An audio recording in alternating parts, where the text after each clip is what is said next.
We're down to the final 3 teams as the Thunder extinguish the Stars' light.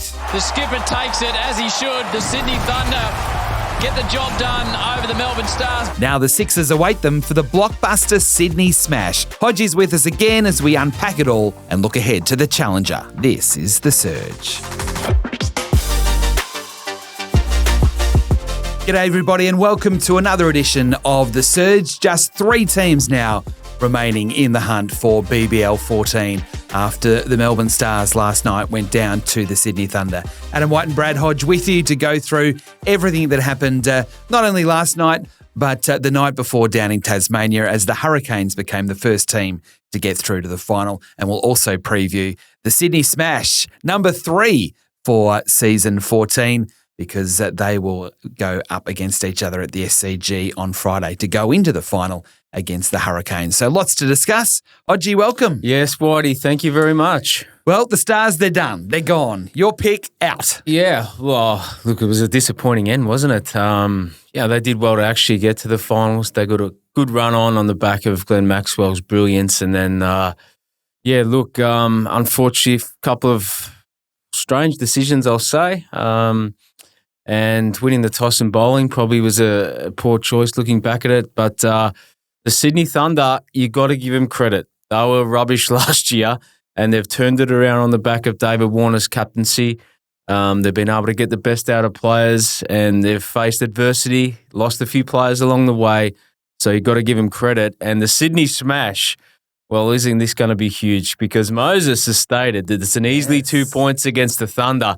This is going to be a proper grudge match that we haven't seen for a long time. I agree, and the weather's going to be good. So, all expectations are a packed house. This is going to be genuine rivalry, packed house, domestic cricket in this country. It's going to be very, very exciting. It's going to be super. I'm really excited for it. I'll be there broadcasting the event, which is awesome. I hope the rain does stay away because the last 3 times we've gone there, it's been covered with rain. So I'm really pumped up for this. I think you'll see a hungry David Warner take his Sydney Thunder side to the SCG and try and hunt down the Sixers, who have always been strong in this part of the tournament. It's going to be a really cool matchup. There's some good players on the show, and there's a big prize to be had.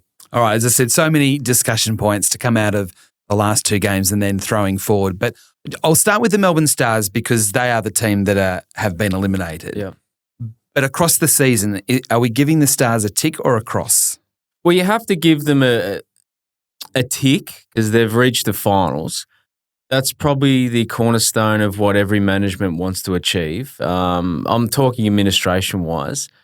Player-wise and performance-wise, I think Peter Moore's obviously done a good job to turn that around. And from 0-5 to actually win 5 in a row and get to the finals is a huge effort. So there's good leadership there as well from Marcus Stoinis and his crew. That's a big tick. But then again, come crunch time, that was a pretty disappointing performance yesterday. I question whether winning the toss and bowling was the right choice, particularly on that wicket. From what we've seen over the past history is that if you get 140, 150, even 160, you're going to win the game. So it was a real sort of challenging decision for me, that one, for a start. Yeah, so Hodgie, just on that, obviously the stats are overwhelming that if you win the toss, you bowl and chasing down is so much easier than it used to be. Yeah. But I would have thought, considering the conditions that were there for all to see before the game started and from what we've seen through the tournament, the fact that the Thunder have 3 spinners and runs on the board in a final, I know that's a traditional way of looking at it, but it just felt like that was an easy decision for Marcus Stoinis to make once he won the toss, to bat first and put runs on the board. Yeah, if you're up close and personal to that surface, yeah, you definitely have to think that if Thunder put on 140 here, this is going to be a line ball chase. And in the end, it wasn't even close. So the only thing I can think of was that maybe there was a fair bit of weather around. Yeah, that's fair. Like that's they went fair. off and there was for lightning. Yep. But it seemed like a fair way away. And you can be swayed. There's definitely advantage chasing if there is weather around and you do lose time. So you know the equation. That's right. And it generally favours the chasing side. I'm not sure why. I'm not sure what Duckworth, Lewis and Stern came up with, and I'm still questioning what Stern's brought to the table. But hasn't really adjusted fair and reasonably for the side that's batted first. But that can be the only reason I can think of. The other reason I can think of is that Glenn Maxwell has been dynamite at chasing, but then you're sort of allowing one player to dictate how you go. If you had a look at that list of the Melbourne Stars, you know that most of them, pretty much all of them, apart from Glenn, are vulnerable to spin bowling.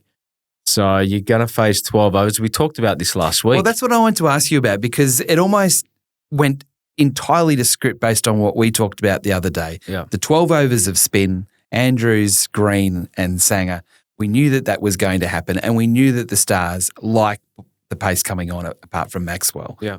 So the question I have for you straight up, Hanscom came into the team, which again we thought would happen, but probably not for the player that went out and the position that he played in the order. So he went to 3 rather than playing through the middle overs against the spin and trying to potentially control the game through that middle part. That didn't happen. And then all of a sudden we've got Stars players going out there having to start against spin, and it was difficult. The only way to sum it up, Whitey, is they got it wrong. They got the selection call wrong. There's enough good players in that list that they've secured already who have played in this BBL that could have come in and batted at number 3. Pete Handsom's a great player, but if he came into that side outside of the squad, then it had to be for Sam Harper, and Sam Harper should have gone out of the side on performance base. So then if he's keeping, and the other thing is, you mentioned he's a good player of spin, to come in for your first game, having not played any BBL, and come in the power play early when that's not your strength is challenging. And I think they got it completely wrong. They wanted to back end their batting. It was never going to work against that setup that the Thunder have got. So unfortunately, they didn't have enough courage, the Melbourne Stars brains trust, to analyse that and come up with a winning strategy that outplays your competition. That's half the battle in sport. What's your competition? What are they good at? How are they going to make you vulnerable? Well, it was the easiest script to dissect at all, and Melbourne Stars didn't adapt to it. So we praised the Stars for being able to win those 5 games in a row to get into the finals, and they were walking the tightrope through the second half of the tournament. So clearly they were able to play under a level of pressure. Yeah. But has Glenn... I'll flip that a little bit, Whitey. Before you mention that, when you're 0-5, there is no pressure. Well, this is the thing. So I tend to agree with you, but having chatted to Hilton Cartwright, they talked about the fact that a lot of them were nervous through the back end of the tournament because they felt any mistake, and it was definitely curtains. I would have looked at it the other way and said, well, what have we got to lose? We're not going to probably make it, so we can just go for it. And consequence doesn't really matter. I think that after they won 3 in a row, then your mindset changes a little bit to think, hey, well, we can actually pull this off. So then the pressure does switch. So I'm not sure about that. I'll question that a little bit with you as well. That's fair. I think we're on the same path. Yeah. But I'm only going on what the players have said. But my question is, the performances of Glenn Maxwell through the second half of the tournament, it's some of the best cricket we've seen through the 14 editions. But has it actually wallpapered over bigger cracks in everybody else? And perhaps not everybody else, but it became a bit of a one-man show with some cameos from Marcus Stoinis. Yep. Obviously, Steckity did extremely well with the ball in the second half of the tournament, and Peter Siddle was good throughout. Yep. But generally speaking, did he just carry that batting lineup through to the finals? Well, thank God he did. It was a good show to watch, wasn't it? It was remarkable. Look, their top 3 didn't fire at all, did they? Ben Duckett was in for a little bit of time and played pretty well, but I'd say the local performances weren't great. Those born and bred in Victoria for the Melbourne Stars or coming in from outside, they really struggled apart from Maxwell and Stoinis with the bat, which was actually their strength. But my concern around the Stars was their bowling. I thought it was extremely thin at the start of the tournament. Post-2024, their actually bowling unit was really good. As you mentioned, Steckity came in, made an impact. Peter Siddle was good, of course, as usual.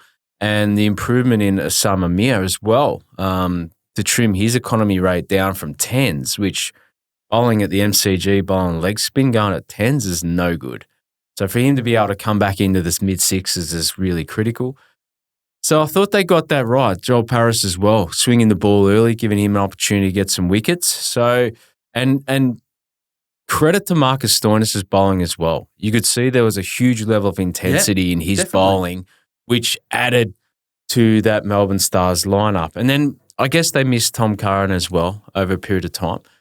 But I thought their bowling was thin, and then it actually proved the opposite. So, again, unfortunately, they were vulnerable in their batting when it actually mattered.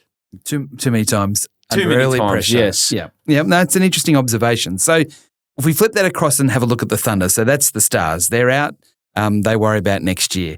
Even though the Thunder only put up 7 for 135, one of the features was the fact that they get so many little contributions from so many. So David Warner misses out. There's still 36 from Davies, 24 from Billings, 28 from Gilkes, even a little cameo at the end from Andrews. They just find a way to all do a little bit to provide an actual overall performance.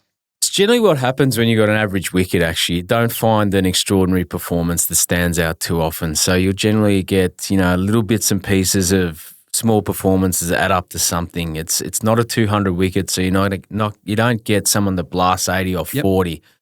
It was hard to score. We'll get to the wicket shortly. Yeah. But they've done that throughout the season, and I think that's been a cornerstone of David Warner's captaincy, but also the adversity they've faced throughout the year. I think they've really galvanised through the loss of Daniel Sams and Cameron Bancroft. Losing Daniel Sams is probably. He's just such an important player, and to be able to find the methodology to win without him has been really cool. And I think they've just installed confidence in everyone else to get the job done. Tom Andrews hitting a 6 last ball. It's not the first time he's done this tournament as well. So all that momentum that he takes into the dressing room on the back of that 6 runs was huge, just mentally as well, I reckon, to get above that sort of 130 mark. So those little contributions have been outstanding. One thing they've also got as well, which they haven't had in the past, is they've stretched out a length of left-handers as well. So they've had Warner, they've now had Gilkes, they've got Andrews down the back, Garton came in as well. So they've got that sort of left and right-hand combination. So unlike the Melbourne Stars, who've tried to find Ben Duckett, they are extremely vulnerable with all their right-handers in the middle there. So that's why I think there was an opportunity to get the Campbell Callaway or someone like that in with, the ability to play as a left-hander to throw off the opposition. They had 8 overs of spin, left-arm orthodox and right-arm wrist spin, and also Chris Green. It just left themselves vulnerable. Yeah, I agree with you. There's a couple of things from the Thunder I wanted to mention, and I'm quite passionate about this one, and that is my man Nathan McAndrew. Woo. So I reckon because of what had happened with Sams and Bancroft, what was kind of overshadowed was the fact that they lost McAndrew through a large portion of the middle part of the tournament as well with that shoulder problem. Correct. And everyone's talking about, Sam's this, Sam's that. But McAndrew has been a very reliable player for a long period of time. And I think it was absolutely sensational that in a final, he goes and takes 5 wickets to get them through. And just to remind everyone, hey, we might not have Sams, but I can still do a big job for my team. I don't think he needed to remind anyone. This guy's a super cricketer. He's done well in Sheffield Shield. Yes.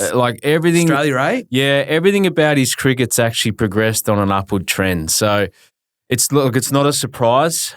Played the first 2 games for the Thunder, missed the next 4 or 5. And this was the thing about the Thunder. They were able to bring in, it was Wes Agar, was it? It was initially, He did well and then got smacked. They brought back McAndrew and then he delivers on the big stage. So he's a great competitor. All-round ability, he's good in the field, can whack a few, and he bowls pretty quick. And he bowls in the hard spaces as well. So power play, power surge into the death. He's got to give him credit. I like what I see. So you use the word competitor. When you throw him into the mix with Warner and Billings, all of a sudden you're getting I think a real spine of competitive animals that others can sort of feed off. I don't know. There's just something about him because he does it for South Australia all the time as well, and you just he brings others with him with the way he competes. I think Billings is a big, important signing. He hasn't really nailed it with the bat, but just been able to. He's made some 20s, 30s, couple of 40s, but his competitive nature he doesn't get out early, doesn't get out cheaply. So just that competitive beast that partners with David Warner really helps. And it drives those young kids as well who I suppose in the past have just sort of been a bit tentative, I suppose, about how to go and win. Now they know how to win. It's really cool. So David Warner, we saw him at his absolute best last night in the field with the way that he marshalled the troops, the strategy, the field placings, the bowling, everything just felt perfect. Yeah. Are you surprised at how well he's gone, or is this a real sort of man on a mission to prove, hey, this is what I could have done for a long period of time and given the opportunity? Well, you know what? Unfortunately, that opportunity was taken away, and for good reason. So that's okay. You got to deal with that. He's always he's a student of the game, baby. So sometimes his intelligence doesn't come across when he's actually articulating it, but he's a really good student of the game about working out how he dissects opposition, what he's going to do to win, and that's why he's a gun cricketer. So, look, it's not a surprise at all that he's one step ahead. When you play cricket for Australia and play for that long, you pick up certain habits and traits about what your best captains do, and his leadership has been really good. Would he have a bee under his bonnet? I got no doubt he would. That's for sure. You cast your mind back to David Warner. Whenever he's been doubted or questioned, and I think of the 200 he made against South Africa when he hadn't made a run, he was under the pump and everyone was calling for his head, get him out of the side. You know what he does? Comes and nails this 200 against South Africa. That was a good side. That's David Warner to a T. So, yeah, he's had something stripped away from him, which he probably wanted to do. You can see there's a passion for it. And now he is showing everyone. So, yeah, I reckon there's a little bee under the bonnet to go, hey, I'm pretty good at this and I want to show you how good I am at it. Yeah, and he had a big impact on the game despite not making runs, and fair play to him. I thought he was outstanding. Okay, before we move on to other issues, the pitch. Now, I kind of can't make up my mind in a way because it created an interesting game of cricket last night because it was different to so many of the other venues that we play at. Yeah. So that's one thing I want to say. So you kind of don't want every game the same.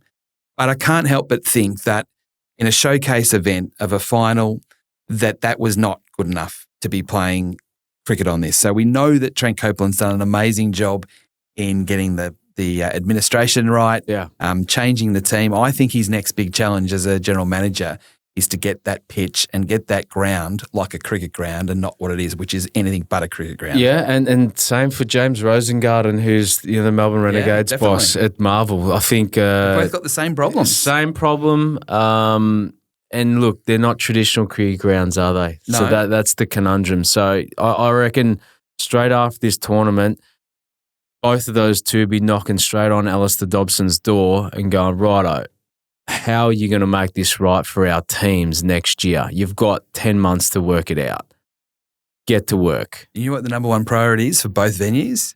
They've got to prioritise cricket over anything else in the summer. Well, it's a conundrum. Well, no, it's actually not a conundrum at all. It's a problem. I'll tell you why. Because if you're a batter and you're trying to lure someone to your team, I'm not going to Sydney Thunder and I'm certainly not going to the Melbourne Renegades. Yeah. I'm going to play with Matt Short at the Adelaide Oval and smack them all around everywhere and elevate my performance to a level which might get me picked for Australia. That's what you do.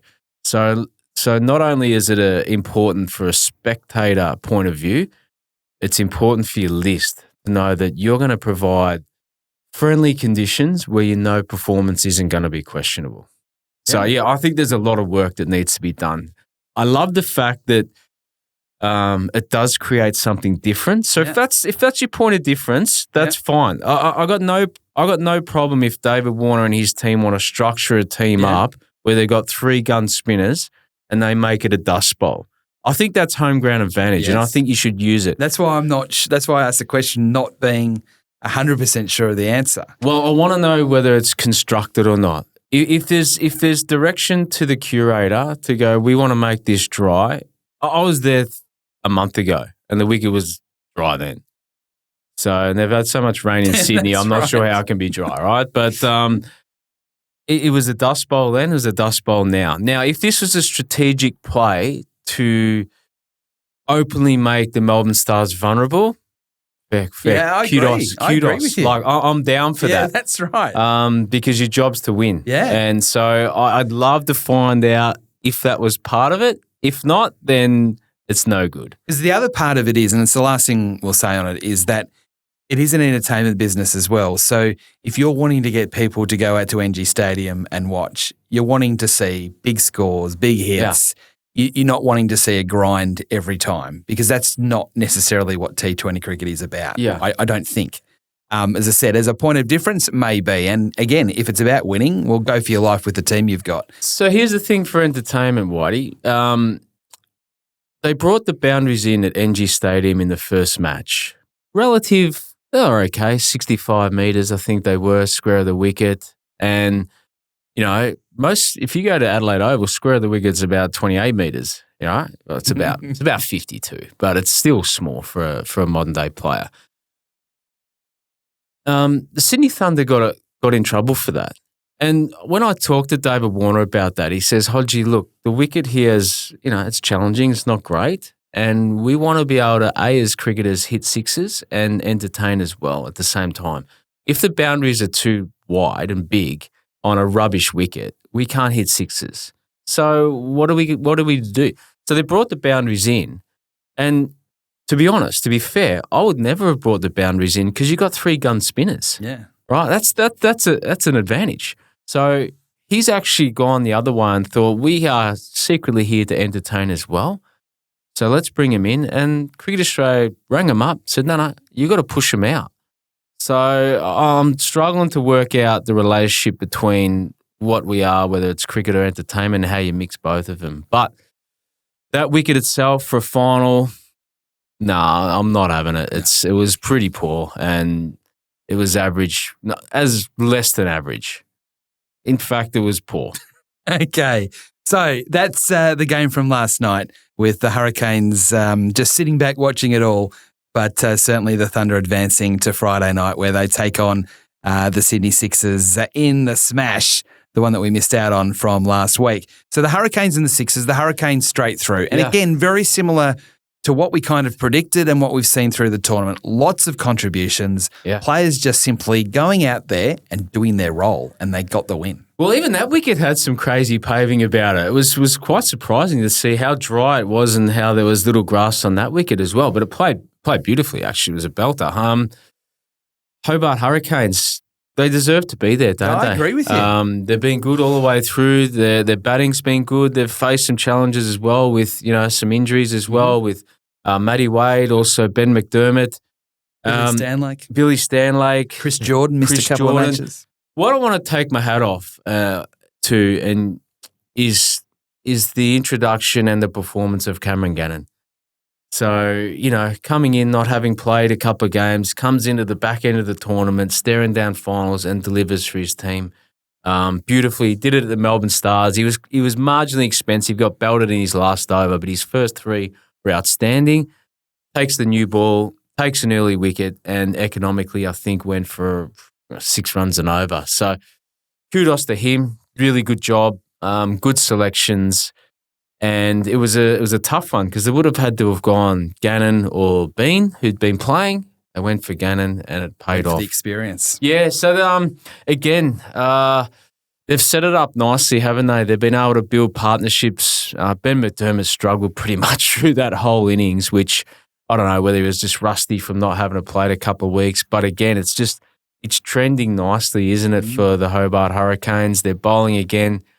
Superb. Riley Meredith, didn't he send down some absolute rockets to start their innings off? And the Sydney Sixers, well, again, they found a way after being in the trenches to get close to actually maybe stealing it. But, Hobart too good. All right, a couple of questions for you from that game. Mitch Owen, 36 from 15 again. doing what he's asked to do at the top, which is just hitting sixes fundamentally. Did you think he had that capability? Because he's been around a little while. I know there's been a couple of people in domestic cricket that have said, watch this guy, he will explode at some point. I'm not sure whether anyone expected quite this much explosion, but what did you think of his capabilities before the season started? I didn't know it was this good, I'll be honest. I don't think anyone expected this level. I mean, what's impressive is his ability to be able to hit from ball one. Yeah, that's rare. So, facing, I don't know, Joel Paris swinging it in first ball and he plants him over wide long on for six, things like that. That's remarkable batting. He'll probably analyse his performance the other night and think, this is youth versus experience. He'll probably think, well, maybe I shouldn't have gone after that first ball to the spinner. Maybe just have a look one or two, see what the wicket's doing. Yeah, he'll work that out. But again, it's winning them games because it's just allowing the middle order to dictate terms and play to a tempo that they want to play to allow Tim David to come in and do what he's doing because he's in good form and it's working nicely. And that's the perfect part about this is that they can have Owen do what he does. Yeah. Then they can just, as you say, consolidate, knowing that Wade and David are just sitting there waiting to bat to just go out there and go bananas. Yeah, it's look, it was a good performance. You looked, the wicket, was slowish a little bit, but, Caleb Jewell struggled for a period of time and McDermott struggled for a period of time, but I think they knew that it wasn't going to be a 200 wicket and they just played it accordingly knowing that their bowling unit is going to back themselves in to do it well. So, they went for Hatsoglu as well with Chowdhury, so, that paid off as well. So there was some good stuff in the Hobart Hurricanes. They're going to be interesting to see who faces off with them and then how they structure up their team again, but I don't think they'll make too many changes for sure. So Owen, Jewell, McDermott, David all getting runs, so that's still scope for improvement. Yeah. I mean, Chowdhury got a few, but with Wade still there, you just know that anything is possible. It's a good batting lineup, isn't it? It's powerful. And it goes all the way down too. So from a Sixers point of view, that, as I said, they've now got to back up and go again at home on Friday night against the Thunder. Just their fast bowlers or their pace bowlers. So you've got Edwards, Perry, Dwarshuis and Kerr. Yeah. It doesn't read like it's a premiership winning bowling group, if I'm to be honest. Now, I know it's the Sixers and I know they've done it many, many times before, but when you look at that and the players that they've lost to go off and play for Australia or go off and play in other competitions, both with the batting and the bowling, we know that the experience is there with Silk and Enriquez, et cetera, with the batting. But I look at that bowling. Are you concerned about that bowling group? Absolutely. I think Sean Abbott, you take... that's the other one, of course. That's the thing. You rip Sean Abbott out of that lineup. It is a little bit of concern. And that's no disrespect to those players, but all their roles change. The roles change. We saw Hayden Kerr bowl a second over, which hasn't happened in this tournament. I haven't seen Mitch Perry come in. I was going to say I haven't seen him in a Sixers uniform the entire time. Yeah, but that's the good thing about the Sydney Sixers. They actually give confidence to players doing something out of the ordinary when it's required. So we saw Hayden Kerr go up and open the batting a couple of years ago and peel off a 90.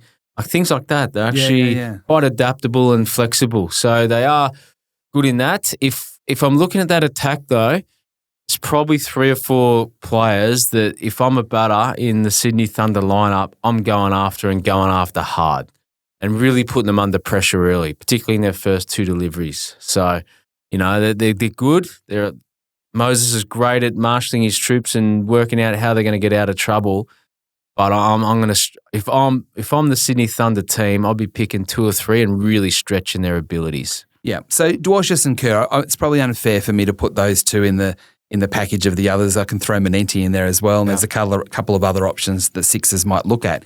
It's more the fact that they haven't had a lot of work to do through the tournament. So to thrust them in when it counts for everything, it's hard. So it goes to your point. They become easy targets where they can lose their confidence pretty quickly because they just haven't been playing any cricket. Well, that's a lot of cricket. Yeah, I mean they're probably one of the teams that have been affected by the loss of players, haven't they? And Moses has been prickly about it, and fair enough. He's got to back his team and say, "Hey, we've dealt with this before, but I don't know. This feels different this time." Well, the Sydney Thunder have had little loss. The Melbourne Stars had little loss. Bo Webster was one that went out. So Hurricanes, no problem. Hurricanes, no issues. So they are slightly vulnerable in that sense, that's for sure. And time will tell whether Moses and Greg Shippett can pull it off. I still think Murphy's a huge loss as well. Yeah. Just those bankers of overs. Sean Abbott, you know that he's going to bank in 4 overs. You know Murphy's going to be a banker for 4. I'm not sure apart from Dorcius there's an absolute banker of 4 overs in there to go in the 7s or 8s. That's the conundrum that they face. So, yeah, how they marshal that up, they might go slightly different against David Warner. They might send Ben Dorcius down there early with him and try and get him to swing the ball and get him out early. Those sort of little things they might wrestle with and just change up, get the experience in. I'm not sure if Jackson Bird's that's right. or not. So I don't know. Time will tell. You're leaning one way or the other in the Sydney Smash? I'm leaning towards after last night. I just got this feeling that David Warner's going to peel off something special, actually. Just on the back of it, it's been a remarkable turnaround for the Sydney Thunder, and I just think that the show's going to continue. I've no reason to suggest why. I think he's a pretty good player, maybe. I just big occasion. You just sort of sense that he's a big player, and when the occasion steps up, he's there for it. And I think the spin attack's actually really good. And I think that I think they could be vulnerable, the Sixers, against that trio of spin. So let's see. It's going to be great. The Sydney Smash Friday night to decide who plays off in the final with the Hurricanes on Monday night. A couple of other things. I want to ask you about the catches that we've seen throughout the tournament, and then look at what we saw just over the last couple of nights with Jack Edwards dismissing Wade, Ben McDermott in the court, and even George Garden a couple of times out in the outfield. But it's kind of emblematic for what we've seen throughout the tournament. The fielding just seems to have gone to another level again. Yeah, I'm not sure whether this, and it has. The athletic ability of the modern day player is extraordinary. And there's probably a couple of reasons. I think someone like Glenn Maxwell has elevated it as well. So he trains pretty hard on his fielding.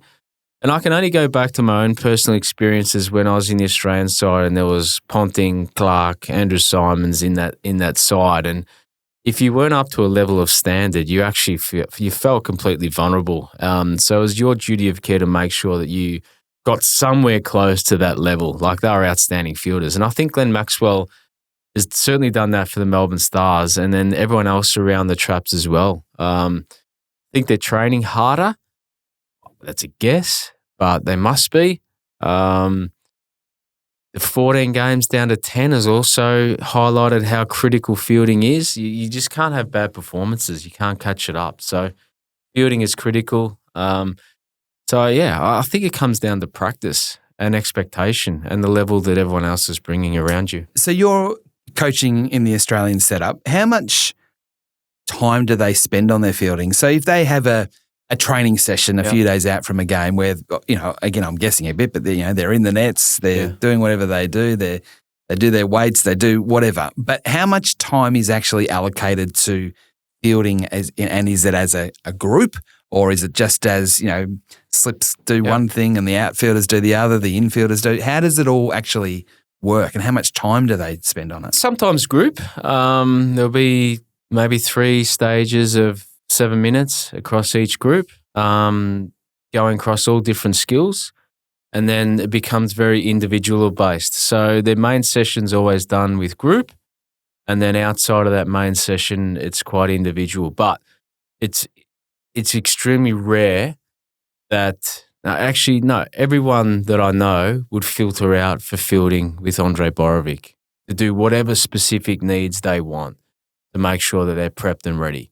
So it is it's just a professionalism that the Australian cricket team bring to the table. And maybe that's filtered down into the BBL and the domestic side, but it's also the international players have been on fire as well in the field. So I just think that the cricket this year in BBL has been of a really high standard. and that's also fielding. So batting, bowling, and fielding has been to an incredible level, and which meant that the product is a good level. That's right. So there's nothing worse than seeing sloppiness and average fielding and drop catches and that, in a cricket sense, because, when you're a professional, you have to take them. You have to execute, and it's been good this year.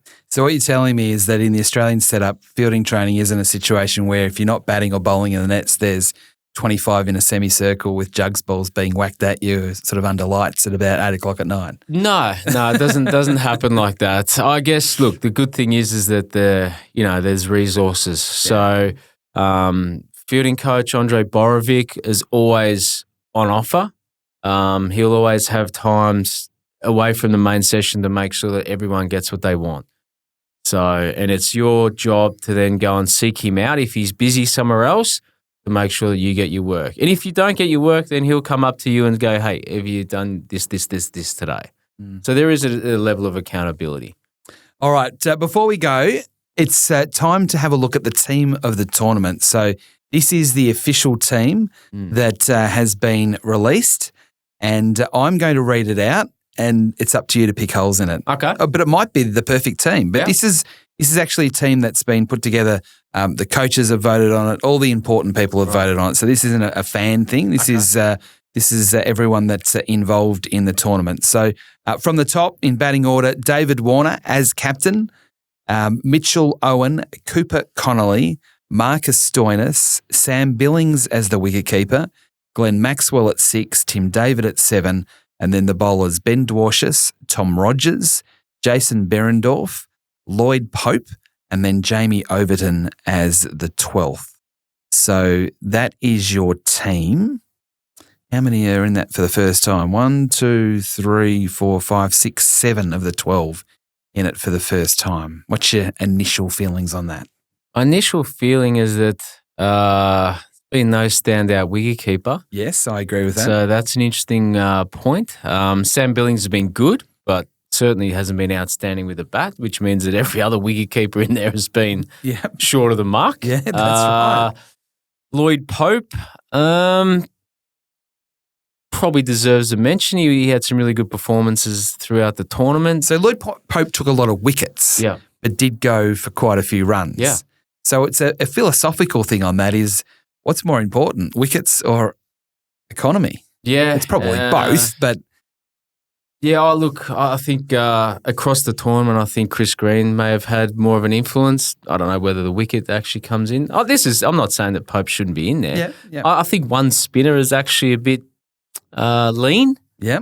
I think people would argue, well, Glenn Maxwell's a spinner. Well, he's only taken one wicket for the tournament as well. Bowled too much. Yeah, correct. So I think there's an element I would have left over to now because there's enough all-rounders in there, and picked maybe Chris Green or another spinner, maybe even Tanvir Sangha could have snuck in there. People argue Cooper Connolly's actually a spinner, and he's probably going to be Australia's number one left-arm spinner as well. Look, it's all speculation, isn't it? So I think it's a pretty good side for sure. Yeah, so again, just going through that team, Warner, Owen, Connolly, Stoinis, Billings, Maxwell, David, and then Dwarshuis, Rogers, Berendorf, Pope, and Overton. I will say one thing, though, is that you've got to look at impact on winning. And I think Riley Meredith has had a huge impact on Hobart making way to the finals. So I would have had him in there somewhere for that particular reason. I think the biggest difficulty this year in naming the team is that a lot of the key players have missed matches along the way. So you could easily build a case for Ben Duckett opening the batting, but obviously he didn't play the entire tournament. Yeah. I think Chris Jordan has been really rock solid for the Hurricanes without being spectacular, not just with the ball, but also clearly his fielding, but also his batting. But he missed those couple of games in the middle as well. So that's another one there. You know, Nathan Ellis missed a couple of games. We talked about Ben McDermott. Yeah, you can games. find them all, can't you? Exactly. Look, so they all deserve to be there. But it has been, and I think this sort of comes out for me looking at the team of the tournament, that outside of probably Glenn Maxwell and maybe to a certain extent David Warner, it's just been a really even, good quality tournament. It hasn't been about 5 or 6 players just totally dominating with bat or ball that you you kind of watch them every night. You're actually watching the game because they've been close finishes. It's just been an even high-quality performance across the board, and I think that shows when you look at that team. No, all those players in that team have been amazing. So our job is to try and pick holes and have some fun and see who else we can get in there. How many times were you named in the tournament? Couldn't tell you, actually. Too many times? No, I couldn't tell you whether I actually was in there or not. So, not sure. Do you, and this is just the last remarks, if you like, for someone that was such a star of the competition for such a long period of time, are you proud of how there's been this feeling of a renaissance in the competition over the last couple of years? I'm interested in how you feel emotionally about a competition where you were at it from the very start, and as I said, one of the dominant players that now as a commentator looking as a spectator as much as anything. How do you feel about the competition? I'm loving it. Loving it because I'm loving the product that's actually on the field. As I mentioned, the level of cricket's been outstanding. I think there was a period when we had 14 games that the players weren't no, I won't say committed. I think, look, what happened was with 14 games, you can lose the first 3 and go, oh, don't worry about it. You know, we can win the next couple and we're back in the comp. Well, with 10, you can't do that. So it's actually brought a level of intensity which has really been cool. And you can see it. You can see it in the players' skill sets, batting and bowling, and also fielding. And you can also see it in the administration side as well. They're wearing it pretty hard as well. So I'm loving it. The fan base has been awesome. The cricket this year with having India, has definitely helped raise it as well. But this cricket this year is just on the back of last year as well. I think last year's cricket was an outstanding product to watch, and I think it's just rolled in again nicely as well. So I'm a fan of good cricket, Whitey. And if it's good cricket, I'll love it and watch it, and it's been great. And I think the most exciting part about it all is that if you follow through to next year, when the Australian players will be available for most of probably the second 2/3 of the tournament all the way through to the finals, it could only, I think, even grow further for next year. It's actually a critical thing that all administrators get Australia's best players playing. It's as simple as that. You can't have a domestic competition and not have your best players involved. You just have to make way for it. Whatever the cost, they need to be there, and I'll tell you why. Because Steve Smith's shown why the public want him there. And what he does is he shows everyone else how good he is, and that's the level to be the best. Yeah. So you need him there. And then even when Aussie and Marnus played up in Brisbane, they pack out the gabba. That's right. Now, I've just got some information to suggest that you only made one team of the tournament back in BBL 06. Rubbish judges. Well, to be honest, that's totally disrespectful. How can you only be in one team? Why? Because there was other gun players around at the time. So that's the thing. Look, that's what it's all about.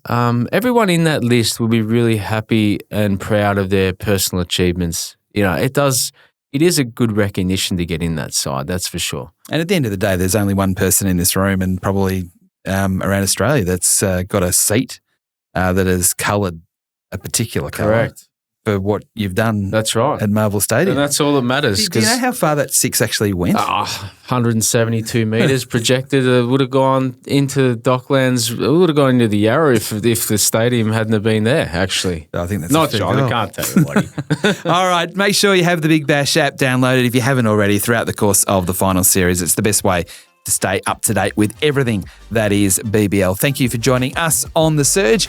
We'll be back next Tuesday for a wrap-up of the grand final. The Hurricanes up against who? Who knows? It'll either be the Thunder or the Sixers. We'll catch you next time.